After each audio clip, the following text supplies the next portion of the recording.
This is how you glitch underneath the Blox Fruits map to find the craziest places. And this is how you travel on water without taking any damage. These are 9 Blox Fruits skills that you must learn. Next up is a really simple glitch, and it's by far the easiest glitch on this list to learn. So this glitch, basically what it does is it just lets you walk on water. And you might be wondering, how can I actually walk on water without the help of the ice fruit or the magma fruit? Well, it's not exactly walking on water, but it does prevent you from taking damage. So what you can do is that when you're actually on water, you can hold your space bar. And if you do that, you'll actually just start splash jumping on top of the water, and you will not drown. And if you do this and use the dash ability, you can get to some pretty distant places without taking any damage. But if you do end up using the dash ability, then it's not 100% guaranteed that you won't take damage, because sometimes if you use your dash when your character is too low, then you kind of dash into the water and you take a bit of damage. And another thing I should mention with this glitch is that if you are on low health while using it, you can actually stand in place and hold your spacebar. That way you're guaranteed to take no damage. Overall, a really good ability, and you can use this if someone knocks you into the water in a PvP fight. Okay, so this first skill that you definitely need to learn, especially if you're trying to do some PvP, I'm talking about combos. So the first combo I'm going to be telling you guys is by using the Cursed Dual Katana. And the requirements for this is having Electric Claw, the Portal Fruit, obviously the Cursed Dual Katana. So the way you start off this combo is using the C ability of the Electric Claw, and then using the Z ability of the Portal Fruit, then using the Z ability of the Cursed Dual Katana, then using the X ability of the Cursed Dual Katana, and using the Z ability of Electric Claw. But when you use it, you gotta hold it. And then finally, to finish off the combo, you have to use the X ability of the Electric Claw.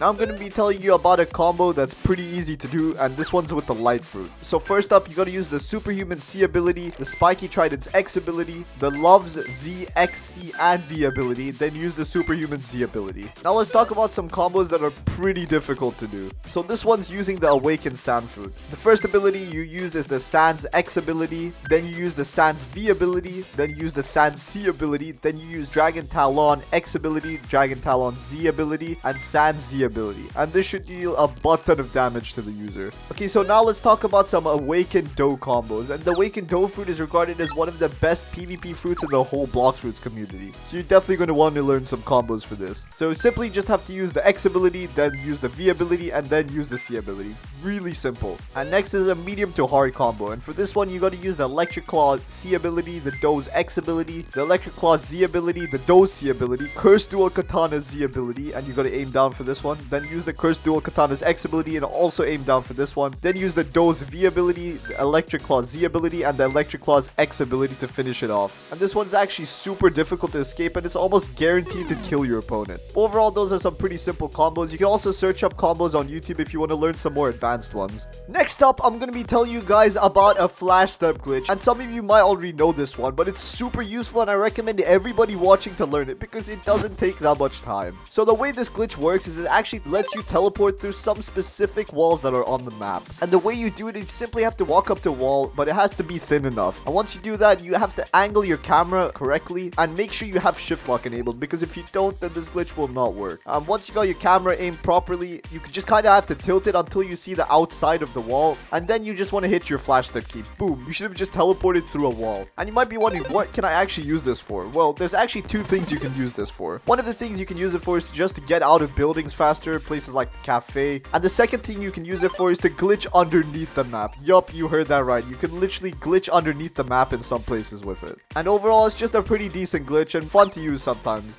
Next up, we got a really underrated skill, and it's something everybody should definitely learn, let alone master. And I'm talking about aim. Aim is obviously more specific for PvP because NPCs are, well, they're NPCs. When you're fighting against players, they move a lot more rapidly and frequently, so they're much harder to hit. And you definitely need good aim if you want to target your abilities at the players and not just at a brick wall. So there are actually 3 things that you can do to maximize your aim. First of all, you have to make sure that you're not lagging. If you are currently playing with lag, then I recommend you turn on fast mode because it does help quite a bit with that. And next up, pick the right sensitivity. This is something that you definitely have to do, and it's very underlooked upon. And it could be the whole reason that your aim is bad in the first place. You can also use a variety of Roblox games or even install AimLab to practice your aim.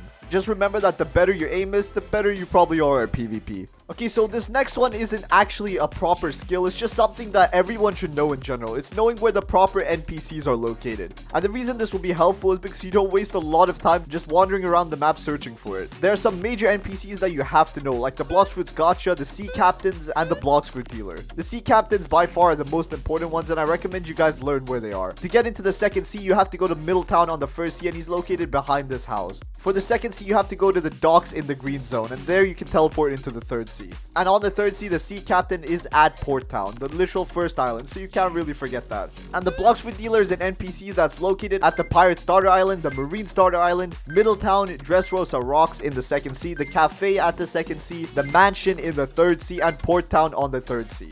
And for the Blox Fruit Gacha, he's located at the first sea in the jungle, he's located at the second sea in the cafe, and he's located at the third sea in the corner of the mansion on the floating turtle. And these three NPCs are the most important NPCs in the game in my opinion, but there's also a bunch of other ones that I definitely recommend that you guys memorize, like the ones that sell you fighting styles. Me personally, I switch around my fighting styles quite a bit, but if you don't, then this isn't really that important, but I still recommend it to most people. Next up, we got a skill that's gonna help you not so much with players, but mostly against NPCs, and this is the dash hitting technique, and it's something that I've been using ever since I started playing Blox Fruits. So the way you do it is as soon as you hit an enemy with a sword, combat style, or fruit, you instantly dash away. But it works a lot better with swords and combat styles, because with those, you actually get in the face of the NPC. Using fruits, you can mostly attack them from far away. What this skill lets you do is it basically lets you do damage to NPCs without really taking that much damage yourself. And if you master it, you won't take any damage at all. The reason they don't do damage to you is because NPCs actually have a bit of a delay on their attack. So if you can hit them and dash out before they even notice you're there, then this skill is going to help you a ton in your leveling up journey. And if you master this skill, I recommend that you put a lot of your stat points onto your combat instead of your defense, because you won't be taking that much damage. Okay, so this next one everybody knows about, but it's something that you definitely have to master if you want to gain a bunch of fruits in the game. I'm talking about trading. As the name tells you, you can basically just trade fruits and game passes with other players. There's currently only 2 places in the game where trading is available, one being at the cafe in the second sea and the other one being at the mansion in the third sea. There almost are no real trading values to every fruit in the game, but all fruits are given a price by the developers, and this is how you decide a fruit's worth. So the trading process itself is pretty simple. You just got to sit down on one of the chairs, and the person you want to trade with has to just sit on the other chair. Then a trading menu opens up where you can choose which fruit to give, and it also shows the worth of it. And what you actually need to master if you want to get better at trading is how much each fruit is actually secretly worth. And if you do this, you can actually kind of scam people sometimes, because you can trade them stuff like the magma fruit for a gravity fruit. And the gravity fruit actually has a higher value than the magma fruit, but in my opinion, and I think everybody agrees with me when I say this, the magma fruit is definitely better than the gravity fruit. And the reason for that is because it has an awakening, and the gravity fruit doesn't really have an awakening, so you can't actually maximize the potential of that fruit.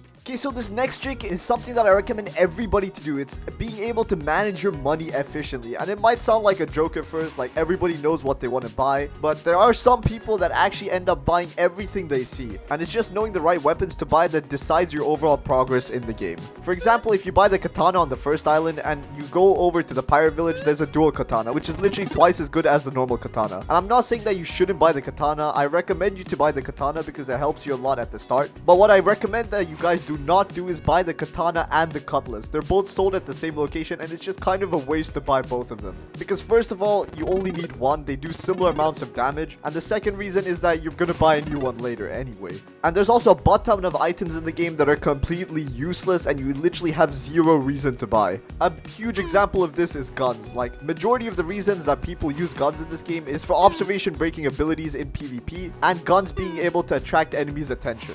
So you don't really have a reason in this game to buy really powerful guns. I recommend just sticking to ones that are pretty low level and some observation breaking guns, but that comes later in the second and third sea. The next skill that everybody in this game needs to learn is the difference between PvP fruits and grinding fruits. These are 2 different categories of fruits, and one helps you level up much faster and the other type lets you fight players much better. And when you ask someone what the best fruit in the game is, people will often say the leopard or doe fruit. And that is technically correct, but it's also technically wrong. And the reason for this is that the doe and leopard fruits are the best fruits for PvP. They're literally unmatched. I don't think any other fruit even comes close to their skill level. But for most players, you don't actually want to be better at PvP. You want to be be better at grinding, unless obviously you're a max level player. And the best grinding fruit in the game that you want to buy is the Buddha fruit. The Buddha fruit is really overpowered because of its long reach. And the magma fruit is also another really good grinding fruit, and I recommend this to a lot of firsty players. There are also some fruits in the game that are pretty decent for grinding and also pretty decent for PvP, but you mostly want to focus on one completely. And the majority of the players watching this, you want to get your hands on a grinding fruit, because chances are if you're watching this video, you are not max level. And if you are, well, then you can get pretty much whatever fruit you want. You've kind of completed the game. If someone ever offers you a choice for a permanent fruit, I completely recommend that you choose the Buddha. It's really good and it helps you a ton to level up.